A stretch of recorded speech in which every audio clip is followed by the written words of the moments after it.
In July 2021, my father Bill Brookman retired from being a theatre practitioner.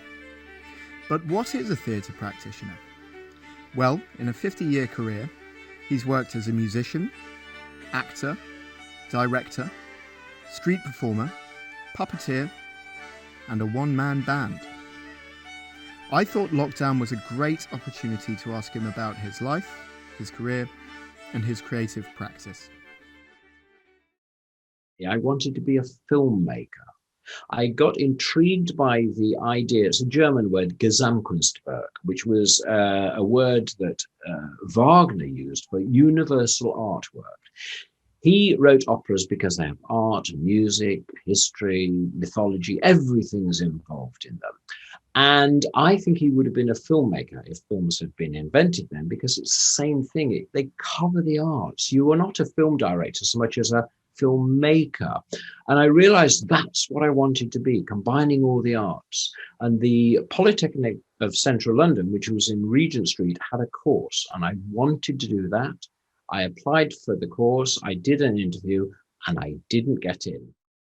The reason why I think I didn't get into London Polytechnic was because I'd done a big concert the night before in the youth orchestra, and I had overtired myself preparing my portfolio. I worked so hard on that portfolio.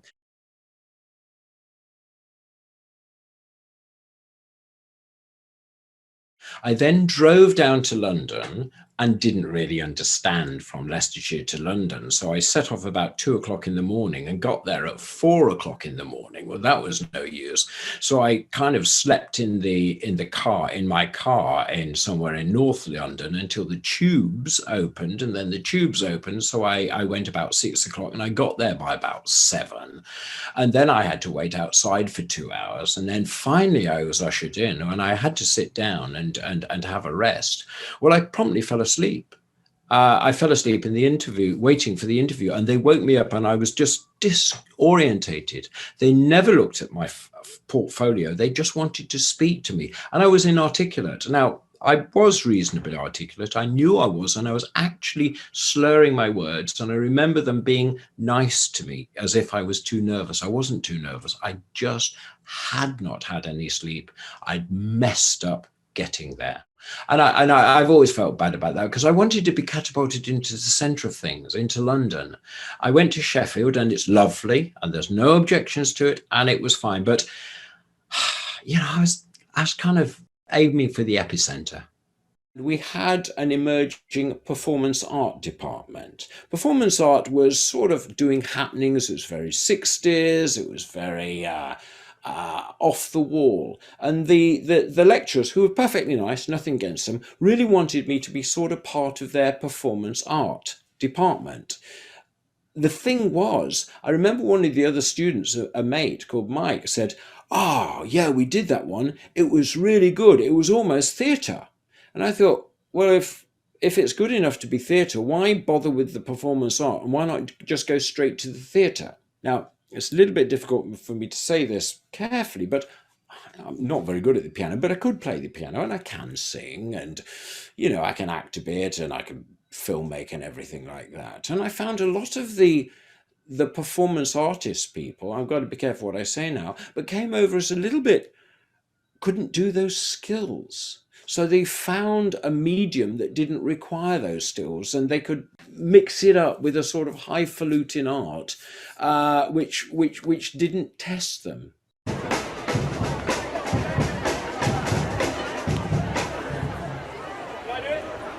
I do it?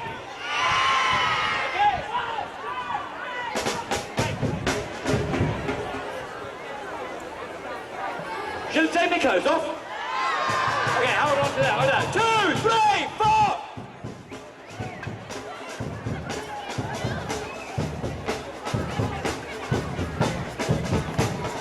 Helen, you've got the look of a district nurse about you. Can you take my shirt off for me, please? Come on, let's go do it together, right?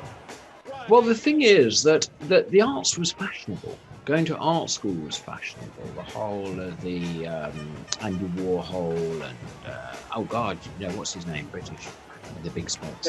David Hockney. David Hockney, yes. All of that was very fashionable. And I went to study fine art. And what happened was that the course that I chose in Sheffield was completely unstructured.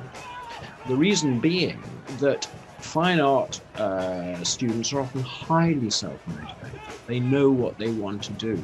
They just don't know how to. They need guidance, etc. Right, Helen, I'm going to take your shirt off. And so I loved it, and I did a bit of film, and I did a bit of printmaking, and I did a bit of painting, and I went down to sculpture and everything. But I ended up doing film because that's what I wanted to do. But I wanted to be with a more punchy group of people. I mean, artists are a bit laid back, etc. And filmmakers, well, they want to get into the BBC and they want to get on a plane and travel around the world, flying and interviewing, I don't know, Idi Amin or whoever it might have been at the time.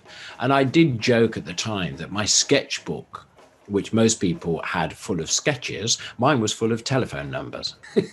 So you were quite a good networker, sort of thing. Yeah, I mean, I was, and I was ambitious and everything like that. Yes, I was. What happened was, because I did music, I was sidetracked away from making my own films because people would say, oh, you can do music. Will you write the music for my film? And because I could orchestrate and things like that, I'd say, yeah. So I got on with that, and I was very busy doing it. And in a sense, music is a great entree into things. If you can play the piano, people say, oh, you can play the piano. Can you do that? I couldn't very well, but I made sure I blooming learnt after that. Amsterdam was very fashionable at the time. It was very radical, and it had these venues which were often converted old theatres or converted old warehouses. One was called the Melkweg. There were other ones as well, but the highest reputation was the Melkweg. So what I would do is I just got on a ferry and just went to Amsterdam and just knocked on the door. And I remember the chap, Wim de Boer, and he said, yes, I could give you some work. And he said, how much do you cost? And I said, well, we cost, I don't know, £1,000 or something. He said, I haven't got that. I could pay you £400. I said, done. Would an equivalent be the way the Edinburgh Festival is to sort of people, young performers now? I suppose it would. I mean, I think a parallel place was the Institute, the ICA, Institute of Contemporary Arts in the Mall. And those were always funded. Well, where did they get the money from? They were centrally funded. And there were sort of funny things about them. It was almost state-sponsored anarchism, which could annoy some people. I mean, I always thought that left-wing companies were very prominent at the time. They had names like Red Ladder. So Red Ladder, it's a ladder through socialism to the top. 784 was supposed to be the ratio of rich people to poor people. So they were overtly political, but they would get funded by the Arts Council, and they would get funded by local authorities like Nottingham County Council. And it was kind of amusing to me because it was almost as if you were being paid to be a tame radical. And I wasn't quite sure about it. You need to do it yourself. You can't use government money and then bite the hand that feeds you. But people didn't seem to have a problem with that at the time. We weren't really political. We were much more just pure theatre. Now, one thing that I expected when I left college, and this was before Facebook, so you couldn't really stay in touch with each other, was I assumed that all the boats would go up together as the water came in to the harbour. One guy or girl would get a fancy job at the BBC, and there'd be a phone call. I'm doing this. You need to come along and do the sound for me. Or I'm filmmaking in, I don't know, Africa. You need to come along. And I thought we would all help each other. We didn't. It wasn't a boys' club or a girls' club where you go along and everybody knows each other from Brasenose, and one's a solicitor and one's a judge and one's a politician and one's a bishop. It wasn't that sort of thing. We just split, never met up again. I happily had to go where the work was, which I didn't mind. my entry level was street performer, and that's fine. I had no problems with that artistically. I spend a lot of time on stage, well, on the street, but I'm performing. I've got an audience. There's no problem about it. I don't associate it hierarchically, but it was just on a different branch from media, from television, from film. And so I wasn't really involved in film and television at all. But I had the immediacy, the brilliant immediacy of street theatre, which was doing something I learned to love it. Emma Theatre Company, the name got lost. At one point, I think it was an acronym for East Midlands Mobile Arts, but to be honest, nobody ever used that after a while. And it was started a few years before I joined it as a professional touring company, because it was felt at the time, which was the 1970s, that theatres were closing, weekly rep had gone, and people were television was taking over, and there was a feeling to put live theatre back. And so this was a small-scale touring theatre company, which was a phenomenon because the technology of the time, you can get in a van, you could take over halls and village halls. Village halls still had pianos in them, which a lot do now, but not as many.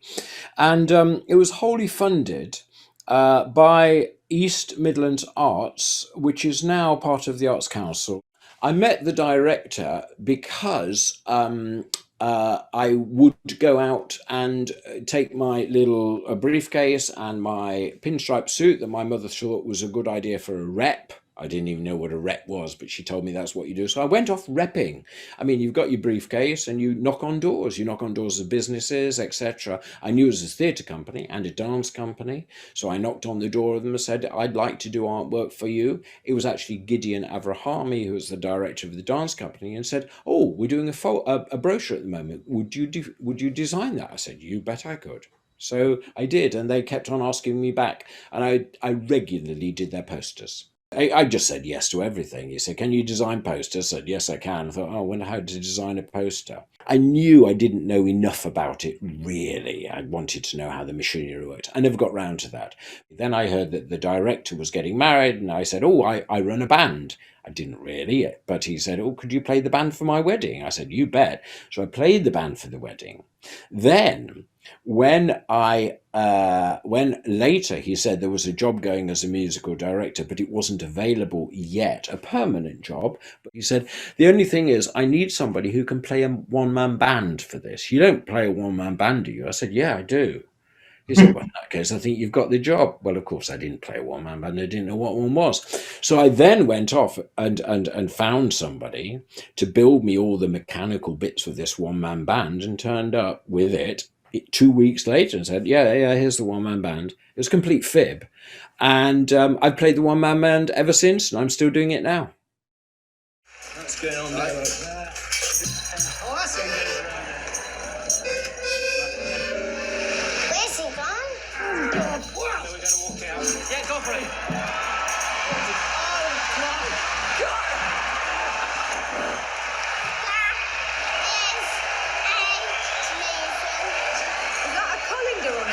Can I just start, because we won't last long?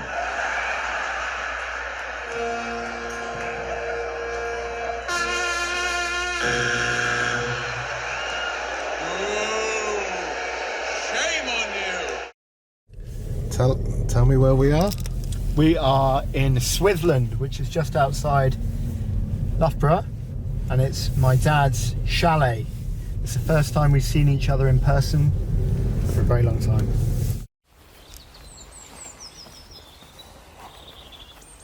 Knock, knock.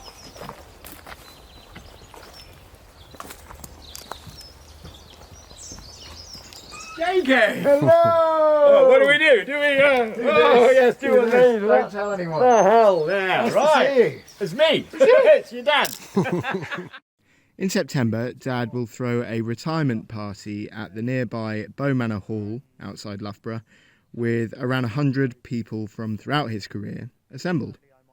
My suggestion is that he uses this occasion to perform his signature one-man band for the very last time. He sort of agrees.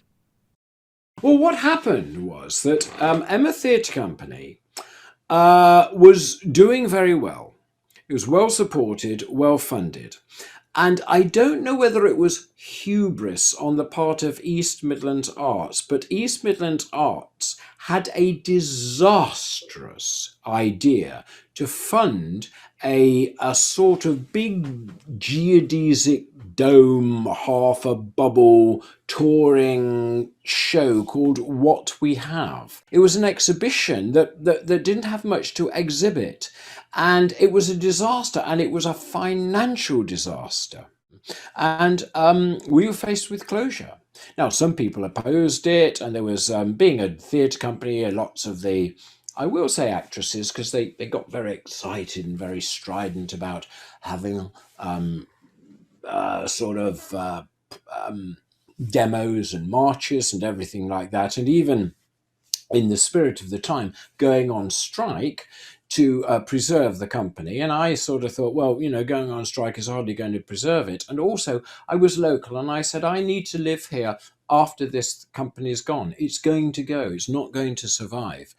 And then from there, I inherited. Well, the thing was that when the thing closed down, nobody knew what to do with all the equipment or the expertise or anything like that. And I'd married Jude, so both of us were ex-Emma Theatre Company members. I was one of the few locals because it had recruited nationally. And I thought, well, why don't we start our own theatre company? Equipment, costumes, props, etc., which we then put straight into a new company, which we called Webfoot Productions. It was just picked out of the air. It was just a bizarre name that we came up with. And we inherited not the bookings. We didn't manage to pick those up, but we inherited the know-how. So what we did was inherit the same style of repertory. And there was me and Jude, and then maybe 3 actors, and then a nanny, as we had, and a stage manager. That said, it still sounds like you needed quite a lot of cash to get things going. How did you get that? Well, it has to be said that Jude's father was an industrialist, and he helped us in certain ways. Like, for example, he was a building contractor, and he had an old van, and so we'll have this van, and which was wonderful. It was 5 years old. Well, that was all right, and transit van, so that was very useful. Yes, there was that. Then we would sometimes say, oh my God, we need some lights. And he would say, well, it's Christmas coming up. Maybe I'll get you some lights. So we were very lucky in that way. But the truth of the matter was, it was gigging. And I was an omnivore. I would do everything. I would not turn down a single job. Now, that isn't always everybody's idea. Jude, my wife, she saw things differently. She wanted to specialise, and I felt that was a luxury we couldn't afford. Although what we did for a period of time is we toured a show about Bess of Hardwick, who was Elizabethan landowner, the founder of the Duchess of Devonshire. She said, no, we're going to turn down work to tour that. And I always thought this was too much of a risk. But I think when we looked at the figures years later, it did make money. We did manage to live by it. It was just gigging. My favourite shows was one of the most mature developments of our street theatre work, which was Reynardine, which was a commedia dell'arte.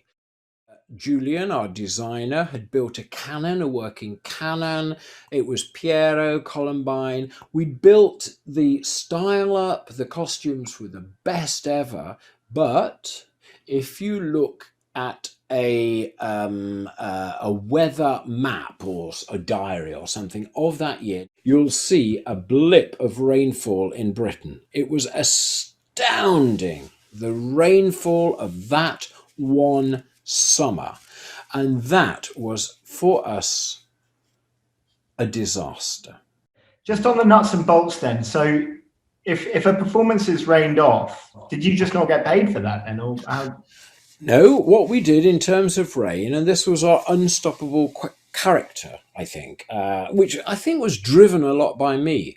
We would, as well as rehearsing that show, we always rehearsed what we called the wet weather show, a secondary show, which was easier.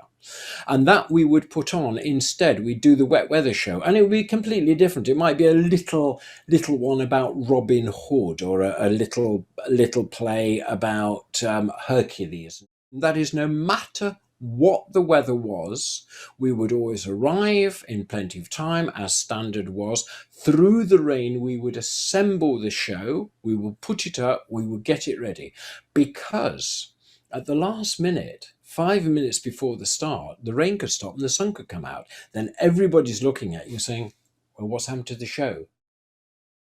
The lead-in to the demise of Webfoot Productions was that I had talked a lot with a chap in London called Mike Agostini, and he was a visionary, a very, very energetic man, and he wanted to put on something called the Festival of London. He dreamt up this idea, and he did it he worked so hard.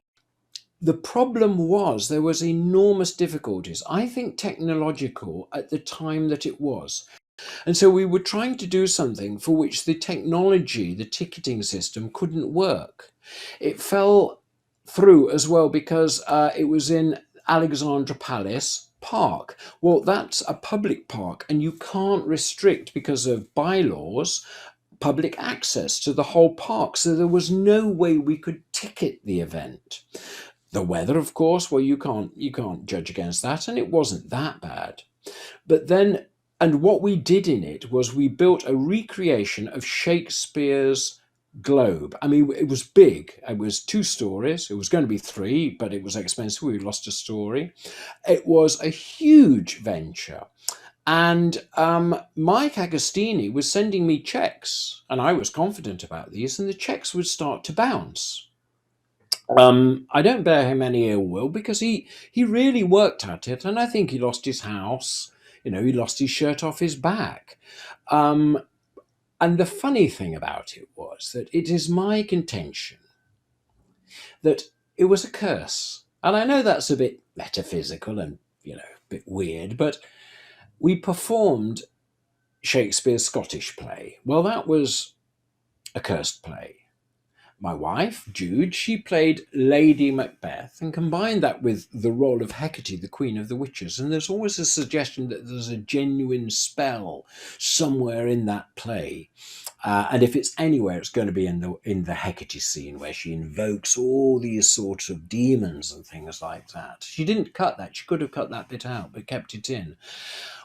The Alexandra Palace is a cursed site. Alexandra Palace keeps burning down. It's on a confluence of ley lines, and it basically ruined us. It ruined us. We lost the money. We lost £23,000.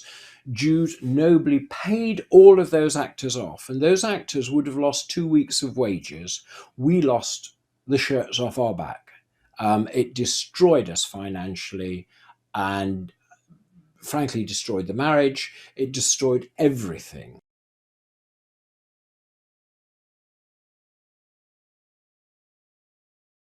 The company closed, and I didn't know what to do with myself, but I've always done theatre, and that's the only thing I know. I'm running a company, and the phone would still go occasionally. I was on a different phone. I was living in a little 2 up, 2 down, having lost a 5-bedroomed townhouse.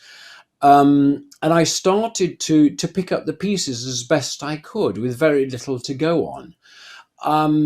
And then what happened, but it was difficult. It was a difficult time, obviously, marriage falling apart, company falling apart, massive debts. And I had a tour on the way to go to Germany. It was sort of starting to work, and then you get used to knocks, but when you're already down, you can't take knocks that hard. And I was so dispirited when this tour fell through. loads of tours fall through.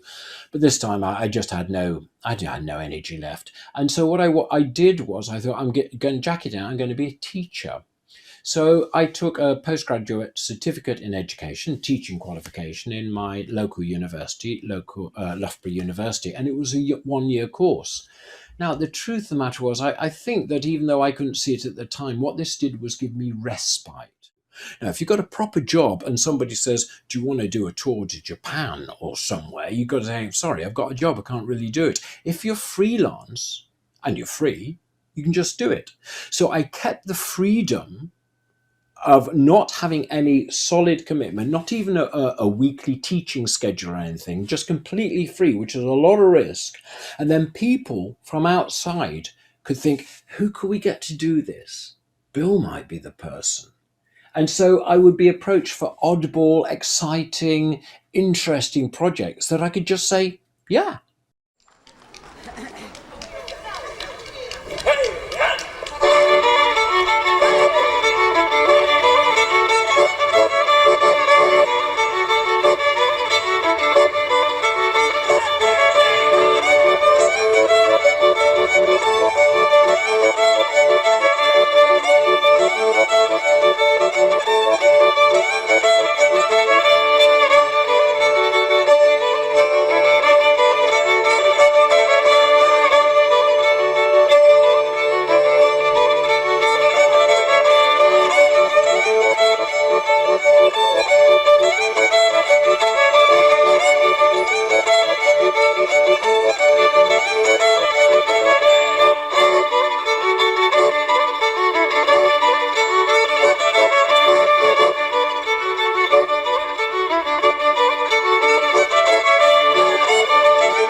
The way that the Japan work came about was, again, a long one. Basically, I had been working so hard, and the 2 children had arrived and their babies, and we'd never stopped work. And one Christmas, I said to Jude, actually, I said, look, I'm going to take a sabbatical. I'm going to stop work for 3 months.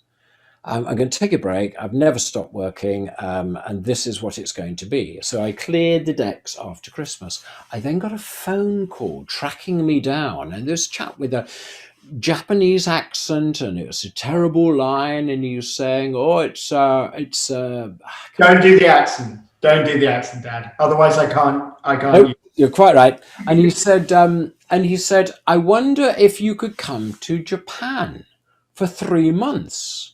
And I said, well, yes, I could. Oh, gosh, could you come next week? I said, yes, I can. And I said, how did you hear about me? And he said, I was a technician at the Melkweg, the Milky Way that you performed at when you just left college I remembered you since then. I thought, I'm going to remember this guy. It took a lot to find you, and I found you, and I wonder if you go. Well, that led to 9 trips to Japan. And what happened from that was there was a group of us who really were a little bit of the darlings of the Japanese touring. There was from America, from Britain, and this group of us would always keep on going backwards and forwards to Japan. But I was always interested in what you might call third world projects. And so I would start to talk to my agent. And as I flew over, I said, do you mind if I don't take the amazing Japan Airlines flight that you give me? I'll go on a cheap one and I'll drop off somewhere. I'll drop off in Thailand and see if I can go and work in a refugee camp. I'll drop off in India and see if I can work on the way to Japan in the Delhi School for the Blind. So I started to do more and more of those things on the back of the funding of going to what you might call first world countries. And then after a while, I started to think, well, perhaps I could do these in their own right. So I identified places that had some kind of crisis. And what I wanted to do was use the arts for social cohesion or social building. So what we did was we went to Gujarat in India after the earthquake that they had there.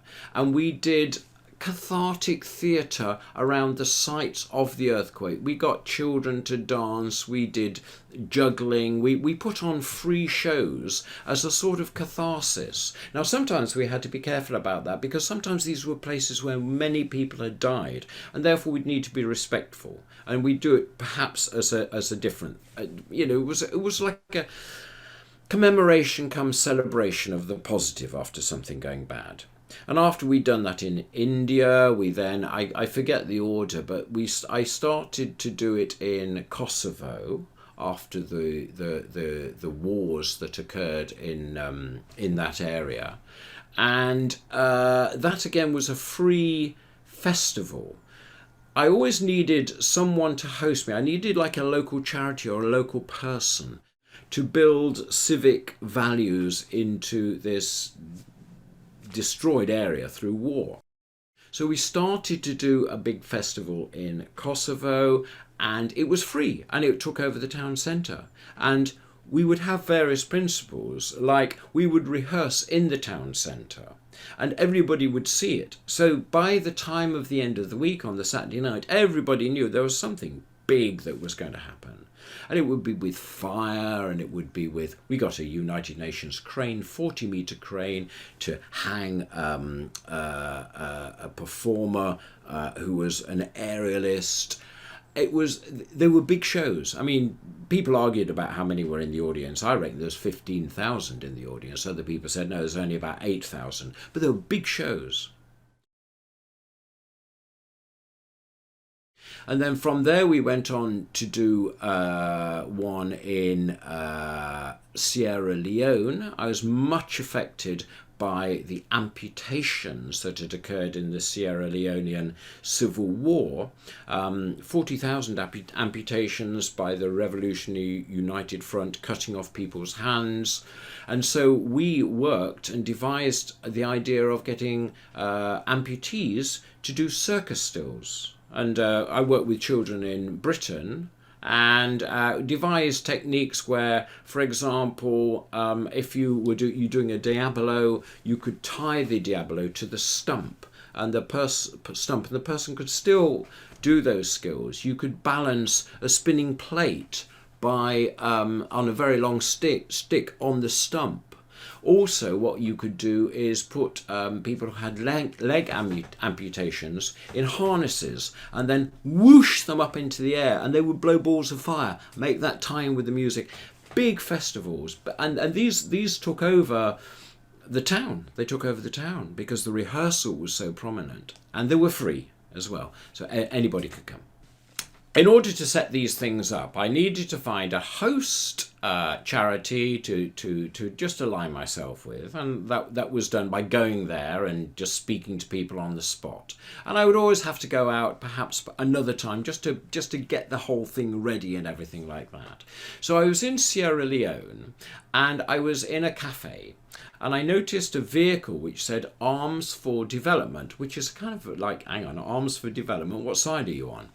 And there was a chap sitting at the next table, and I got into discussion with him. I said, what are you doing? And he said, well, I'm a United Nations Development Project. And what we're doing is we're collecting arms after the war. There's all these AK-47s and rocket grenade launchers, and people have still got them in the houses. We're taking them back. And it is a catchy title, Arms for Development, and you noticed it. The idea being, if you can give us 100 guns from your village, we will give you an amount of money which you have to form a council to work out how to spend. A lot of these were spent on reviving marketplaces that were ruined, or bridges that had been destroyed in the fighting. And he said, but we're in a bit of a problem, because how do I make it like sparky? How do I grab the people when we go and tell them about handing in their guns? So I just was standing there. He was sitting at his table. I said, well, how about this then? So what you could do, and I picked up some stones, and I said, what if you juggled hand grenades? And said, problem with hand grenades, no, I showed you, I just did it on the spot. Trouble with the hand grenades is this thing go off, especially if you drop them. Oops, and I dropped one, bang. Well, never mind. Perhaps what you should do instead is, and I threw it up in the air, whipped my hat off and caught it in the hat and give it to the UN. And so I came up with routines like that, and I just invented them on the spot. And he said, gosh, could you train people to do that? I said, yeah, there's no reason why not. And when could you do it? Then we had to look at our diary, and that was complicated. But I did go over to Sierra Leone, and I trained people to go into the field to do circus tricks and things which were punchy and funny and humorous as a means of collecting the weapons. Well, after that, he then, Daniel Ladouceur was the chap, he then would phone me up, and he would call me back and he'd say, that was all very good in Sierra Leone. I've got a more difficult one. This is in Haiti. Now, there, it's not that the war is over, it's that the war is not over. They're still fighting. So what I want is kind of like a pro-peace group that can go in to these countries and change the mindset. Do rock concerts that were pro-peace with local musicians. Could you do that? My training as a musical director meant, yes, I can assimilate what's the rock style, lots of guitars and bands and drums and stuff. And I got bands together and organised kind of rock concerts for peace. So what I want you to do is I want you to kind of feel the atmosphere like Mogadishu or something, and you play very atmospheric, and it goes on for a while, then it moves on to perhaps the drums start, it gets more aggressive, and then it cools down again, and perhaps it's after the fighting. Let's just see what happens, okay? So be quiet, and then you start, okay?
between Haiti and Somalia was that with Haiti, you were dealing with armed criminal gangs, which resulted from a breakdown of law and order in the country. They might protest and say, oh, we've got ideological reasons why we're torturing, kidnapping, raping, looting and pillaging, but frankly, you didn't attach much importance to that. They had to be captured, they had to be taken, they had to be put in prison, and alternatives had to be put in place so that the communities could see that there was a better life if you're not dominated by armed criminal gangs. And that was what we were doing. Changing people's mindset was the idea. Somalia was different. Somalia was ideological. The enemy, and it was an enemy, was Al-Shabaab, which was an offshoot of Al-Qaeda. They were Muslim extremists and they were hated and feared in Somalia. They weren't liked in Somalia. They tortured, they did amputations, they caused mayhem in the country. And so the great majority, if they weren't Al-Shabaab members, wanted us there. We were welcomed. The difficulty was this time it's personal. They wanted to kill us. We were the enemy. So it was a different ballgame altogether in terms of how we had to organise our security.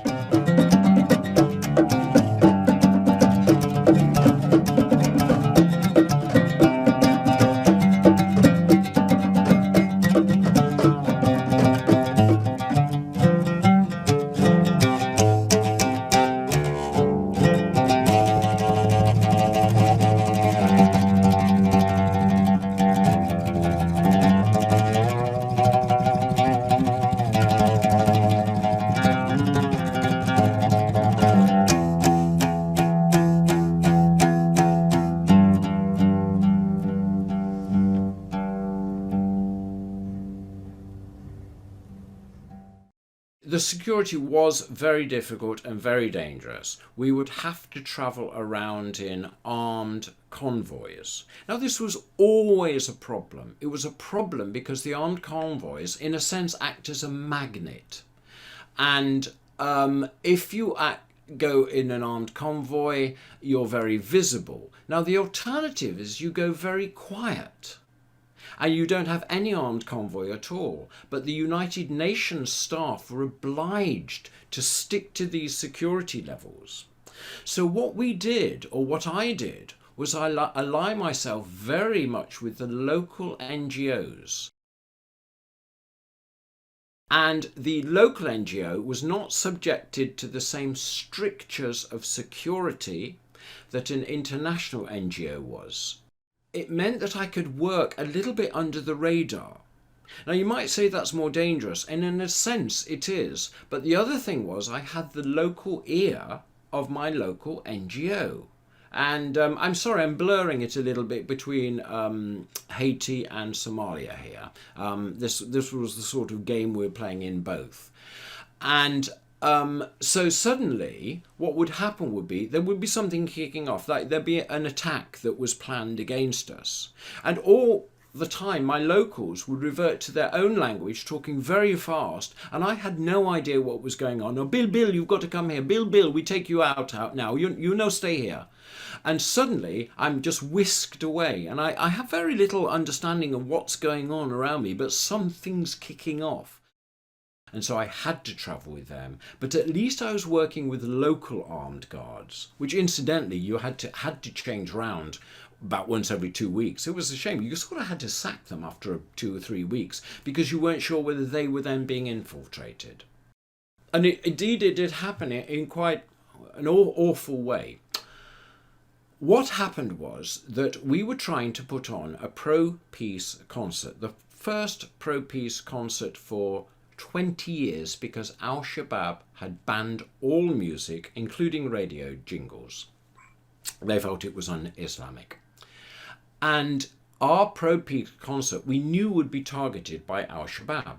And we had to find a venue for this. So rather high prominently, we would drive around looking genuinely at different venues, knowing that we would be spied on. But that would confuse them because they didn't know which one we were going to choose. We were just about to set off for one of these recce's, and my fixer, he heard that a bomb had just gone off at where we were heading for, the National Theatre. What happened was I was having a lot of trouble trying to get the team together to go to look at this venue. It was taking forever. There's too many people involved. Oh, where are they? They're still in their rooms. And the bomb went off.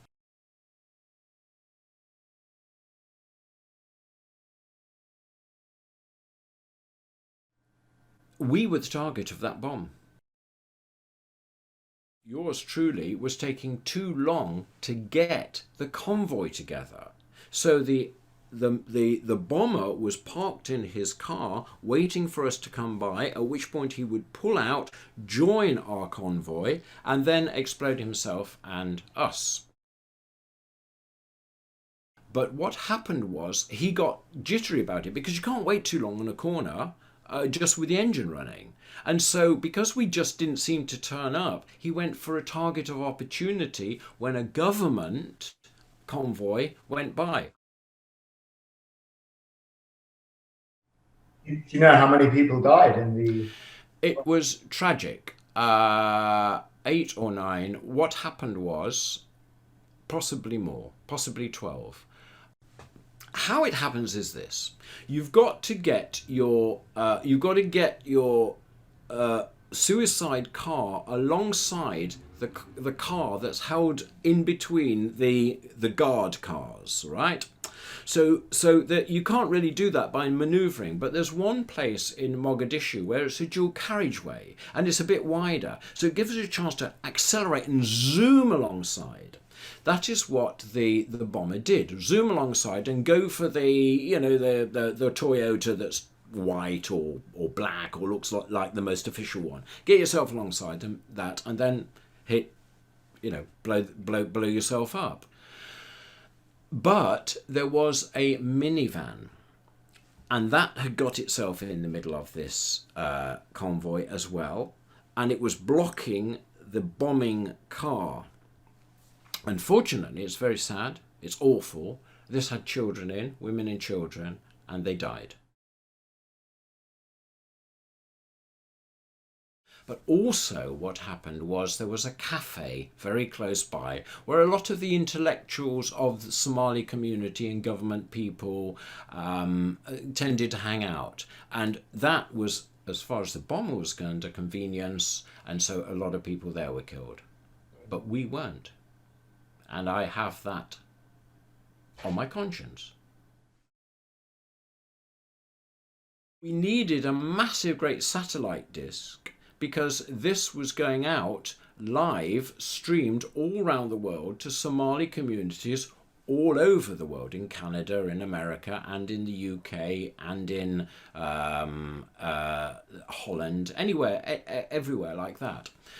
Well, we needed this big disc, and it cost $20,000. And the chances the thing is going to get shot and we're never going to be able to hand it back again. So it's a real big effort, and these things can't be found anywhere. We finally managed to find one in Dubai and get it flown over. But this was a lot of trouble. But the United Nations would want 3 quotes for anything over $10,000, which isn't unreasonable. Under the stresses of working in a wartime situation, we just couldn't get 3 quotes, and we were lucky to find this one. So we brought it over, we put the bill in for it, and the United Nations, rightly in some ways, said, you haven't gone through the correct procedure in this. We can't just give you $20,000 for something. Just sometimes you can't do it, and you hope you'll get away with it. Well, we didn't get away with it that time, and so we didn't get the funding, and we made a loss. What that meant was that my I don't know whether it's my credibility with the UN. Who knows how these things work? But obviously, what it showed up was this guy had spent this money and he hadn't properly accounted for it, so we're not going to honour him for it. But to be honest, I'd done 12 years of this work, and you couldn't really get closer to the heart of darkness than being bombed by Al-Shabaab, and perhaps my luck was going to be ready to run out.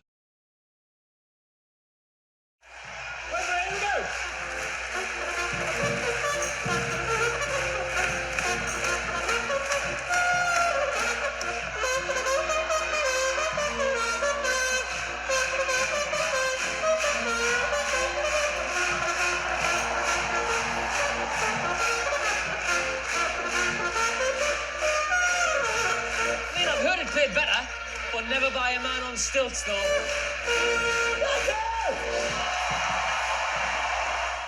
I don't remember you ever doing it so badly. I had done a performance the night before in Winchester and had to drive through the night to be in Liverpool to do it by 8 o'clock the next morning. And I'd only had 2 hours sleep. So when I put all of the equipment on in that enormously difficult circumstance, my mouth dried, and it was a disaster for me. Right, okay, now you've got to just commit yourself somehow. So there you have it. Not exactly rags to riches, for there were no riches, other than the smiling faces of audiences and the gratification of a performance well done.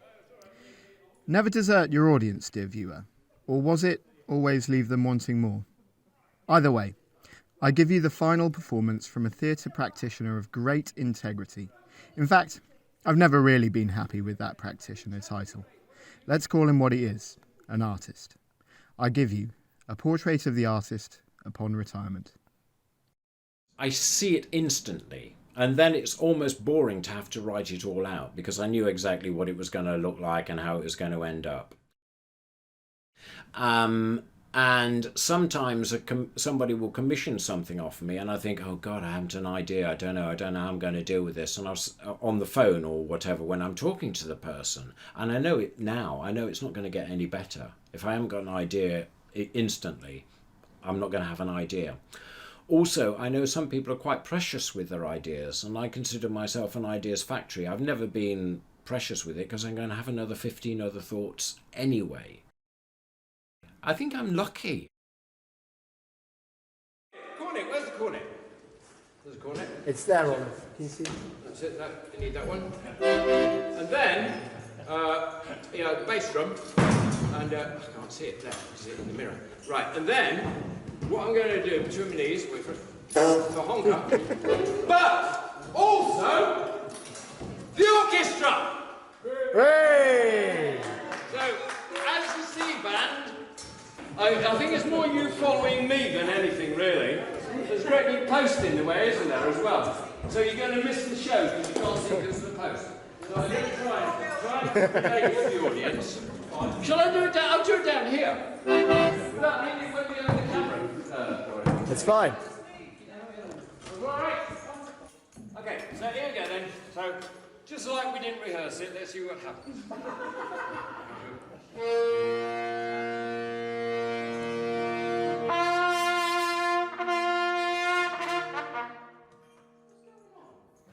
sorry, it doesn't have a piano here. I'm so sorry. At least it does, but in the same key. Right, okay, you go.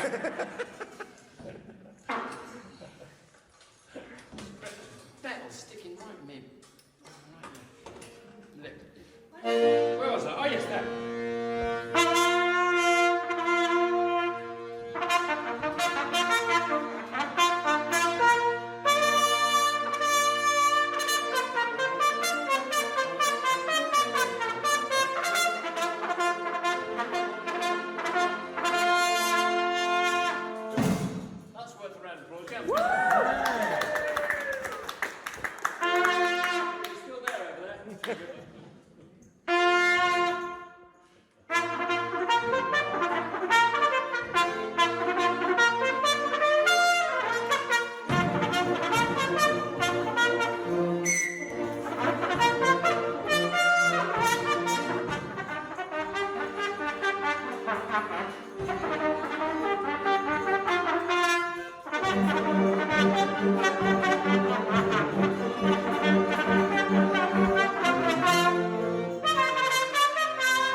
we go.